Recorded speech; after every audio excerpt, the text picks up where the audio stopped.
This podcast is a member of the Place to Be Nation family. Visit us at placetobenation.com, the only place to be in your pop culture world.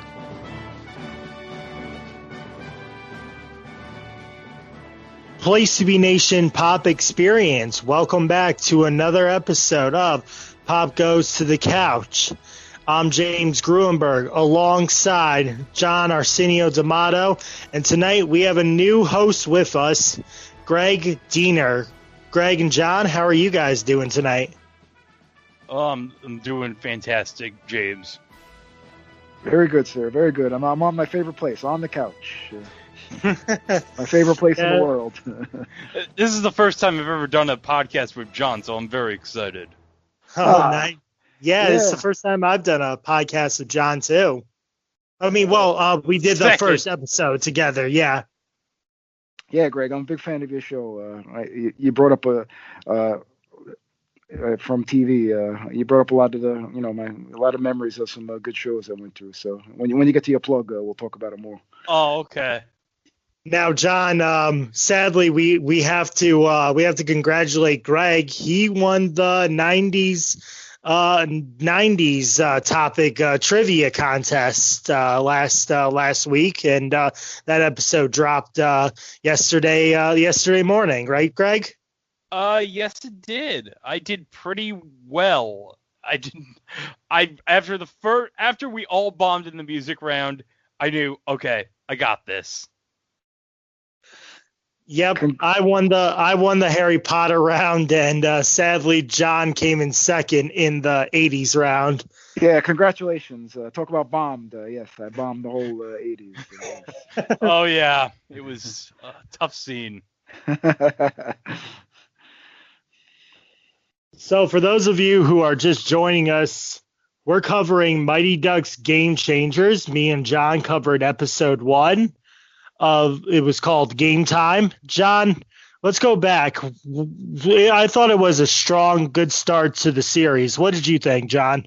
Oh, definitely. Let's we already chopped it up about episode 1, and we missed out on Greg's analysis. So let's get his thoughts on the first episode, and also on his history with the movies and the Mighty Ducks movies. Yeah, my history with the Mighty Ducks movies is, I actually saw it in the theater like when I was 8 years old.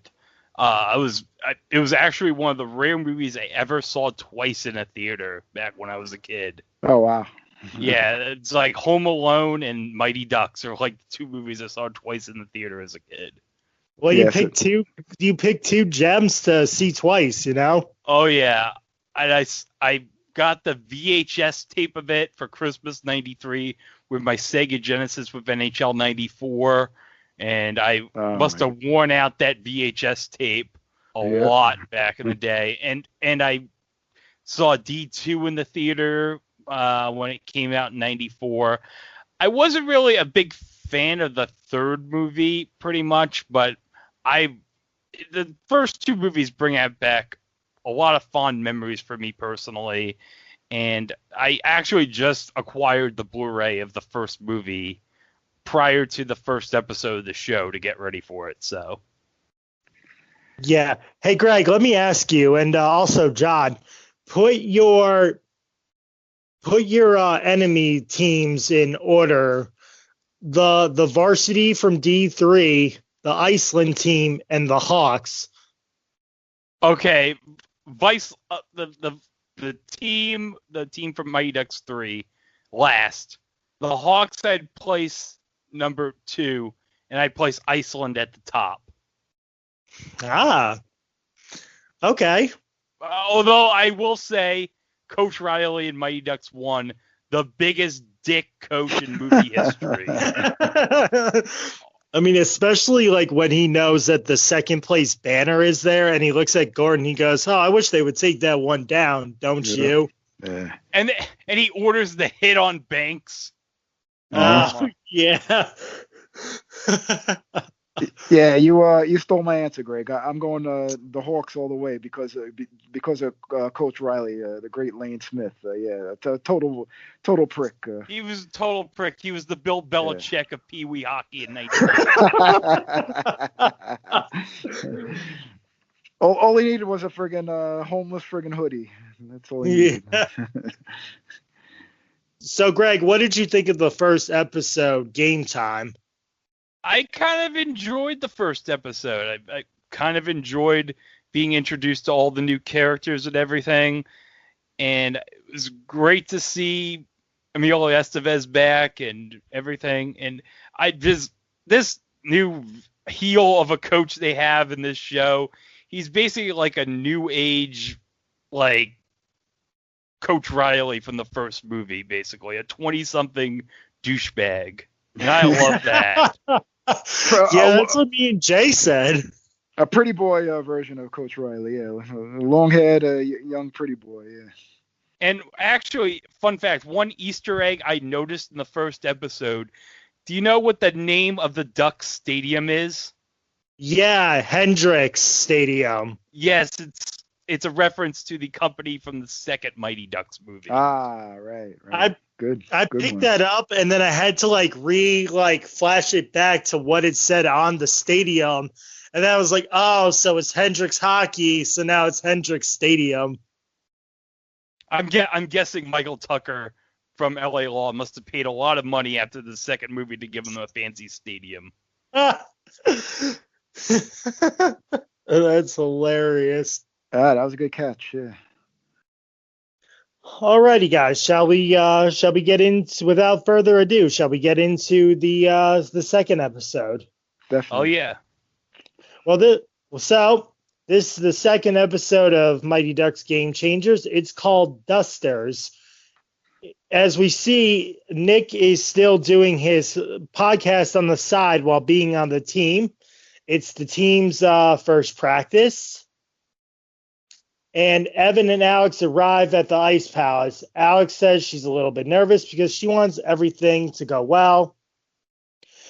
And then, so when Evan says, all right, guys, let's get on the ice, Alex cuts him off and says, we're not going to get on the ice today. We're going to do trust and bonding exercises.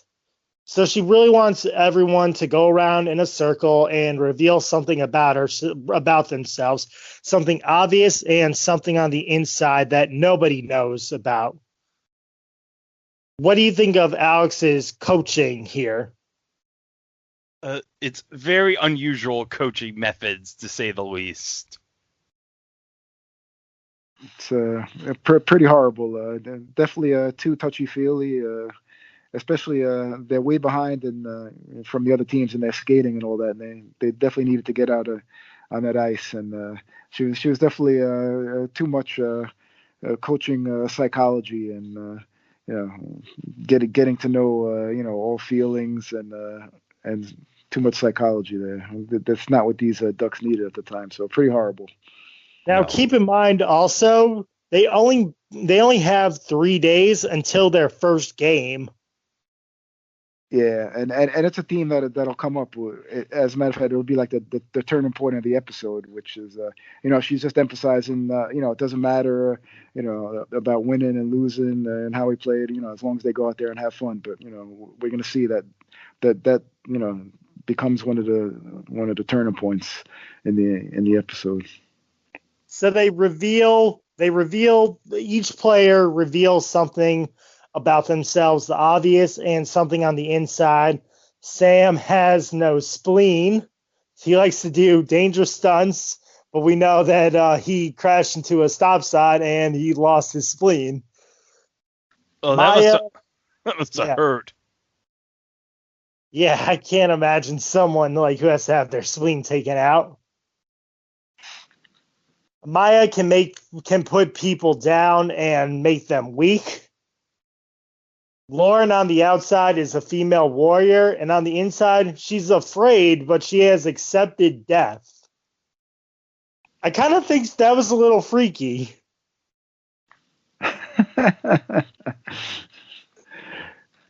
So little too soon to make that judgment, but we'll see how that goes. But what caught me out of that was Nick was saying he has two moms. So yeah, and then Coob says he's a video gamer, but on the inside he thinks everyone is a fragment of a fragment of his imagination. Like, he doesn't think any of this is real. What do you think of that, Greg? Does he think we're all living in the Matrix? I think he does. Like, he sees a bunch. He says he sees like a bunch of zeros and numbers on the outside. You know. Yeah, they're really going heavy. I mean, it's already been established in the first episode that these are all misfits, but I think they went a little too hard to make them, all extra weird, and especially with the the females thinking she's a warrior and this one. So they went a little heavy on the eccentricities of the players so far. So then we get to Logan. He says he loves his hair and he loves cats and dogs. He moved in with his dad because his mom cheated on his dad. Yeah. So, John, I guess your observation of that Coach T might be Logan's father went out the window in this episode. Because now we know that he moved in with his dad and he left his mom. Right. Well, you never know. I know, right? Nick has two moms and is excited to play on the team. And then he says he's on the inside, he's Logan. He says he convinced himself that he's Logan on the inside. I don't know what that meant, but I thought that was a fun line. I guess he wants to be, he want to have his looks and his hair and stuff. Logan definitely uses his hair and his looks at a young age. The kid knows he's a stud. So then Alex says, now we're going to do trust falls, which makes Evan annoyed because he understands that they have to hit the ice hard and they got to hit it fast. Yep. And then he sneaks off to go see coach to see Gordon, to interrupt Gordon's nap time. Yeah, which I thought was funny. He's like, I'm napping. It's 1 to 3, and that's my nap time. He goes, I need your help. He goes, I don't care. Yeah. Because at the end, of the first episode, it looked like Gordon was inching towards being helpful and getting into coaching. But right away here, they established that he's back to square one. But he really doesn't. He tells him really standoffish, and tells him and Alex that he doesn't give a fuck. That he just wants his money. So. Yep. So then Evan says his mom's methods are bad because they aren't on the ice. And then Alex goes to Gordon, who says, if it's past 3 o'clock, I am charging you for another full hour. So you better get your practice in right away. Greg, what do you think of Gordon here now? Well, I'm just kind of wondering where he got in life after D3 that he's now in this situation. So bitter, yeah. Yeah, I'm sure they'll explain it over the course of the series, but yeah, he's just like back where he was at the start of the first movie. He just doesn't give an F about. I'm guessing probably like because he does hint later on about how much he doesn't like the style of the new Ducks. So maybe that's what drove him away from the game. I don't know, but yeah, he's just like he just wants his nap time. Yeah, and Alex is like, why don't you help us like you helped the old Ducks, and he's like, no, those old Ducks, they had me as a coach, and that's the difference. So. Real prickly, yeah. So basically, Alex wants Evan to accept her methods and that to trust Alex, and that Evan needs to trust that everything's going to be okay, no matter what Alex's methods are. But Evan apparently is not buying it because he knows the game of hockey. And to go back, Alex wasn't really the best hockey parent. She says during like Evan's practices that she was doing emails or basically sleeping. So we know what kind of hockey parent Alex is here.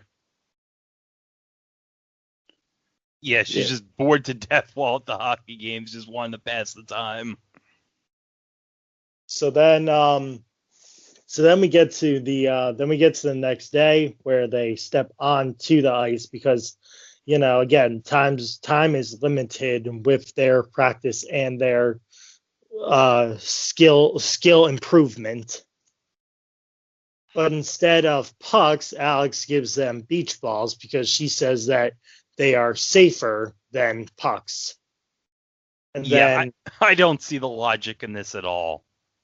Well, if you know what I got, like it's not like an Easter egg, but like it comes back to before they play their last game in D2 against Iceland, where he goes, "Let's have some fun." So instead of hitting pucks, we're gonna hit beach balls, and then Coach Danson popped the beach ball. Oh yeah, I forgot about that scene. Yes. Yeah, but he did, and like Coach Danson did that so aggressively. He was like, "Urgh."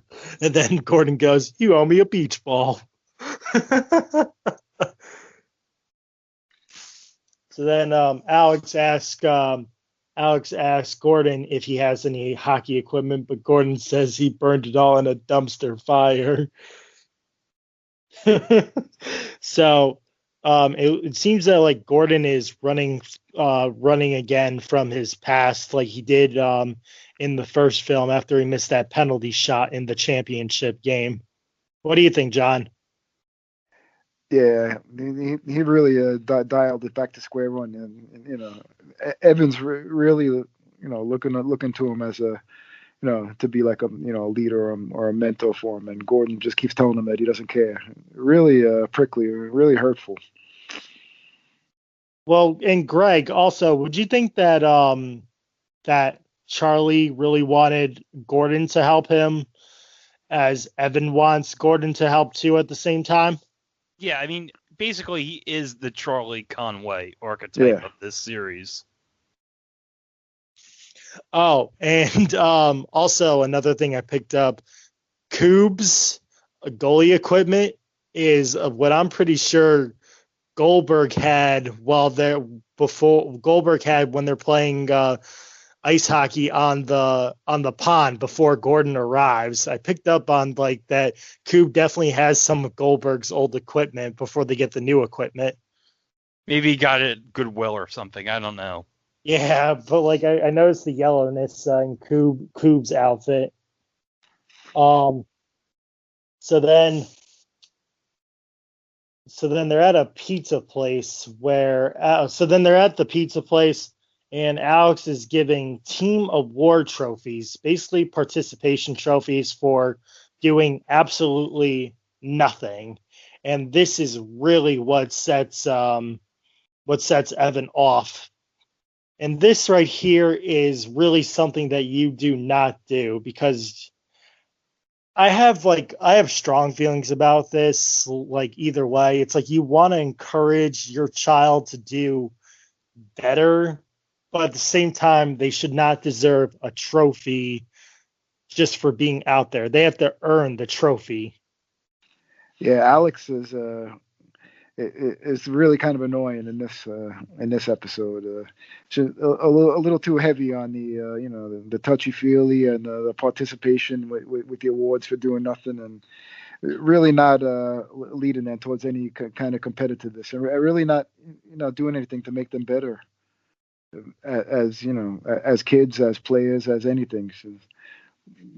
So really rough for Alex here in this episode. Greg, your thoughts? Yeah, well, I mean, the only time I ever recall like anyone giving awards before you ever play a game is like maybe when you're named to like a preseason team in college or something.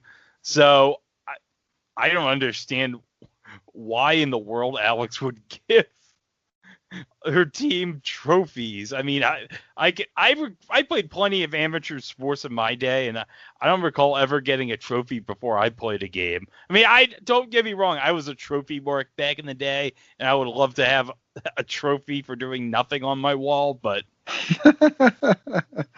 you know what's funny is well, I've gotten second place trophies, and I got I got the All-Star Game trophy, which we didn't even play. And back then, being on the All-Star Game for baseball was a huge deal in my town. Like, you thought you were like the coolest kid. And when I finally made it, it got rained out twice. Like, the one game you want to play and feel like really good about yourself, I didn't get to play. But I still got the trophy next year. Yeah. Well, you were named to the team, so that's fine. Oh, yeah. Yep. Like, you know, I earned it too, and it was just like it was so like disappointing and heartbreaking not playing that game because of rain. It reminded of the classic was it Meet the Parents when I didn't know they gave medals for what was it, 9th place or whatever. Oh yeah, Meet Greg the Foster. Yeah. He had his little wrestling medals up, and I was like, I didn't know they gave medals for 9th place. So then Alex goes back to the ice palace where she finds Gordon skating and stick handling on the ice. So we know that Gordon still has the touch, you know, like he's still got it after how many years it's been since he's either coached or played again, you know, that he's still natural at it. Yeah. My question is, like, why is there not a lock on the door at the Ice Palace, or what's going on? How'd she get in there so easily? I don't think there's much security at the Ice Palace because, like Gordon said, he burned all the hockey equipment, so there's really nothing there to steal. So yeah, there's really no reason to have any security. You know, and of course, Gordon is going to glom up any leftover pizza or birthday cake from the party. So he established that. Yeah, Greg, we got to ask you, if you're an owner of an ice rink and there's leftover birthday cake, are you eating it, Greg? No, I don't know where that cake's been. I think pre-COVID. I think pre-COVID it would have a different answer. Oh yeah, pre-COVID, but post-COVID, it's like, what? Who's touched that cake? Have they had hand sanitizer on them? I don't know. How times change. Yeah. So Gordon has a tip. So Gordon gives her a tip, and he's like, "Well, I'm really not helping you, but if you kind of want my advice, go to the Lost and Found at the Hendricks complex and just take equipment." And Alex, I would say, really had a good plan for this, and it really worked. Oh yeah, this was a foolproof plan, and it worked for perfection by Alex. This is the one good thing she did in this episode. Yeah. She goes, "All right, Evan, you're going to go first, say that you lost somebody, and have her come and escort you to the complex. Then, Logan, you're going to distract her with your long hair and beautiful smile." And the lady at the secretary post, she is so perplexed and infatuated by Logan that it allows the other players to get on through. And the what is it? Is it Lauren that's the warrior princess, if I'm not mistaken? Yeah. Yeah, so she goes, "Oh, I brought my nunchucks here in case we have to take somebody out." And Evan's like, "No, put those away. We don't have to take anybody out." Hey, you never know when the Foot Clan's going to show up. So, you know, the team starts getting their skates, their pads and stuff. So it's almost like in D1 without paying, you know, that they went to a skate shop basically and they bought all their equipment paid by Mr. Ducksworth. Here they're just taking the equipment out of the Lost and Found. I mean, is that really stealing? You know, if nobody claims it and it's just sitting there, why not just give it to a team that's trying again, right? Yeah, and Evan actually finds his magic wand stick that he used when he played for the Ducks. So, yeah. And he said he lost it 2 years ago. So who knows how long this equipment's been sitting there? Yeah, no. They're just doing them a favor by taking it. Yep. Yeah. So then Sam actually starts making noise, and they're like, "Sam, what are you doing?" You said create a diversion. That's only if we needed to in an emergency. Don't do it now.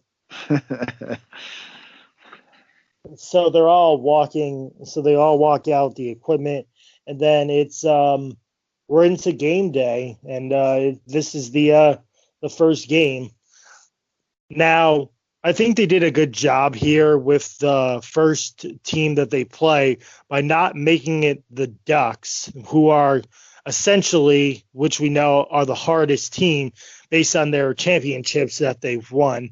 In the first film, they started the District 5 team off against the Hawks, so the heavy favorites are playing the worst team here. Here it's different. The Don't Bothers, they're called the Don't Bothers, and we'll learn that they get their jerseys here as well. They're playing the Cardinals first. Greg, do you think that was a great idea? Hold the Ducks off until another episode? Yeah, it's probably a good idea. You don't want – it's like you want to have a slow – like in wrestling terms, you want to have a slow build to when they play the heels. So you just want to start out by playing let's say a mid-card talent like the Cardinals. I think in the preview for the next episode, I think the Ducks is game 2. So spoiler alert. Yeah. But what did you guys think of the jerseys? They kind of look like Cleveland Browns ish jerseys, like an orange brown thing. They kind of remind me of Winter Classic ish jerseys. Yeah, mixture of colors and stuff. Yeah. What I liked is that they got the jerseys early on instead of them having to go out and just sweatshirts and non-pads and stuff, so it was good on Alex to get the jerseys right away. Yeah, because considering what was it? Charlie in the first movie when they're playing the Hawks is just wearing a University of Minnesota sweater. Yeah, and that's what Evan wears too. Evan wears that same sweatshirt just says Minnesota on it. And at least here the kids had helmets where Charlie doesn't even have a helmet. He's just getting his face smacked into the boards. Yeah. Coach Riley doing all those dickish moves. Yeah, that player has no helmet. Yeah, just check him into the boards. So then Alex says a good speech that no matter how many times they get knocked down, they need to get back up. Do you think that was a good line, Jay, by Alex there? Pretty good, but that was about the only decent thing she did. But yeah, maybe she spoiled them a little with the jerseys too, because they didn't come out and give much of a performance. So. Poor Coob. Oh yeah. So the team, they come onto the ice, and Nick and Evan go to Logan. They go, "Oh, why don't you take face off?" And he's like, okay."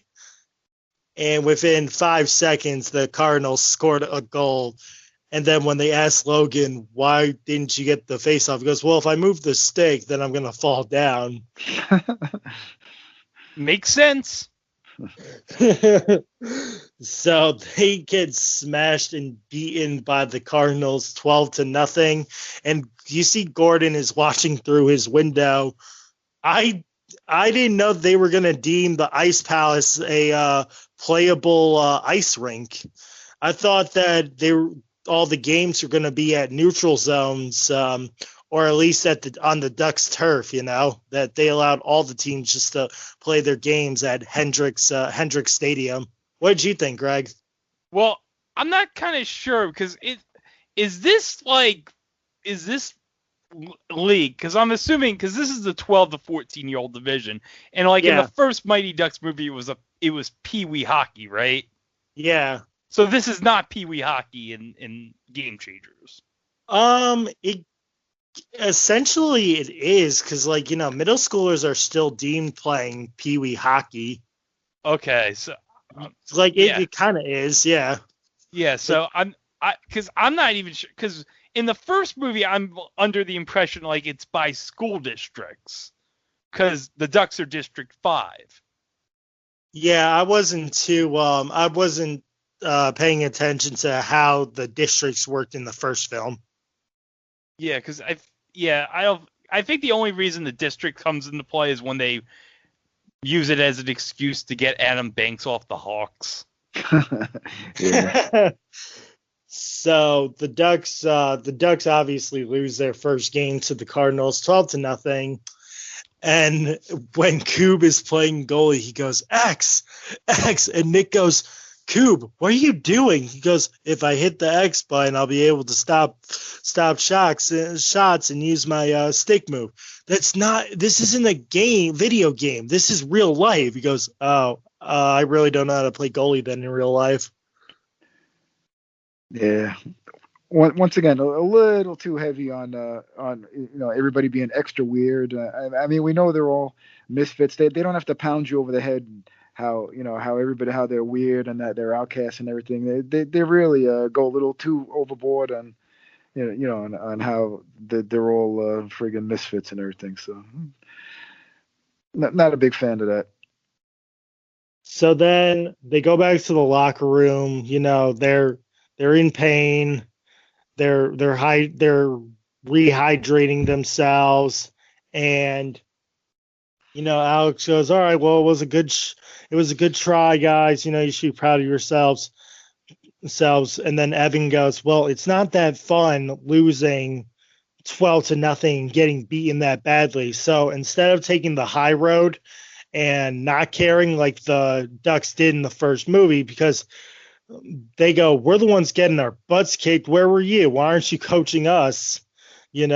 Evan takes charge and he tells the Ducks, let's get back on the ice and start really practicing.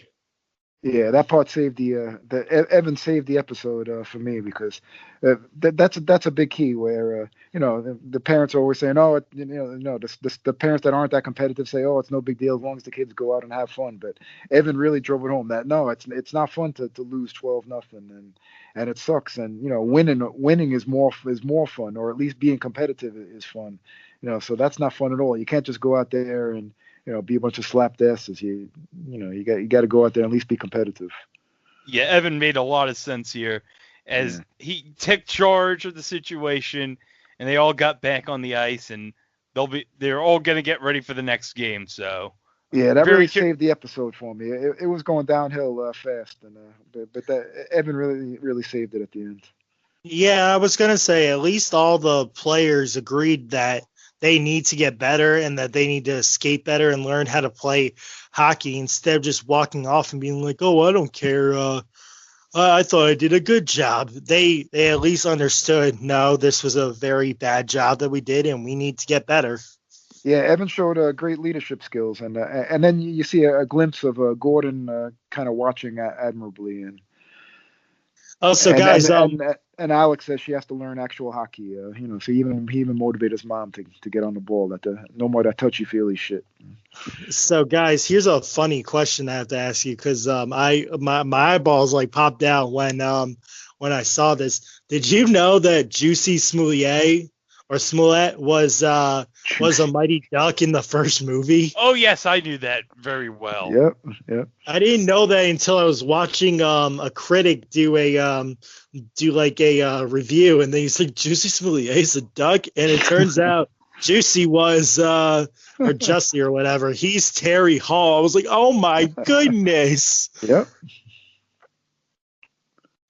So then we get to Gordon looking through the window, and he understands that Evan has really good determination and that he's not just going to walk off and say, oh, well, I tried my best. He wants to get better, and the teammates obviously want to get better as well.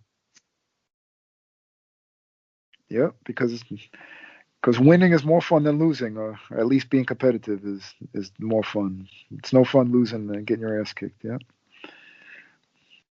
So I would say it was a good ending. What do you think, Greg? Yeah, it's a good ending. Curious to see how it goes in episode 3. So can't wait for next Friday. Yeah. Well, Greg, as always, before we go, since you're new on this, you're the new host on this podcast. We're also going to be doing this too.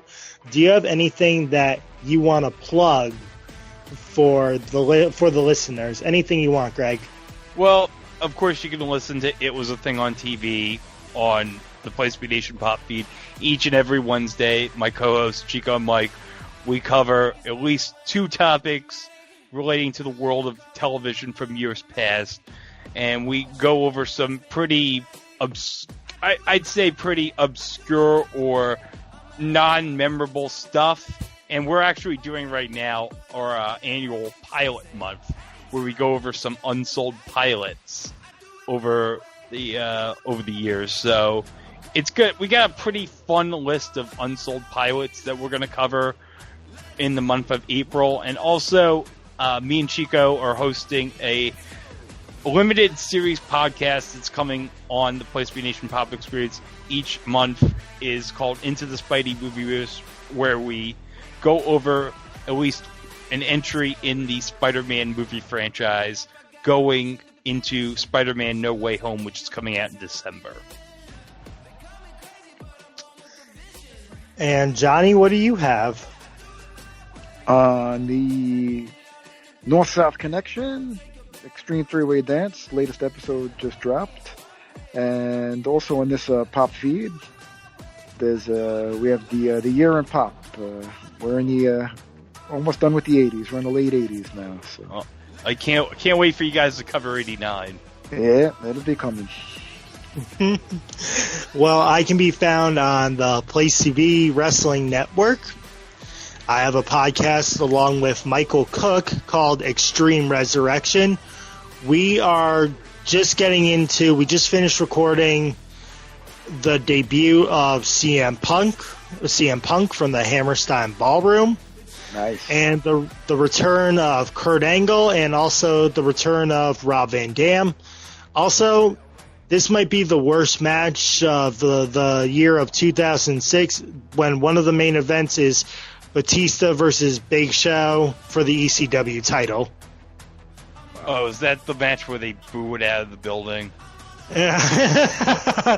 You'll just have to wait and find out. Oh. But yeah, so that's going to do it from us here on Pop Goes to the Couch.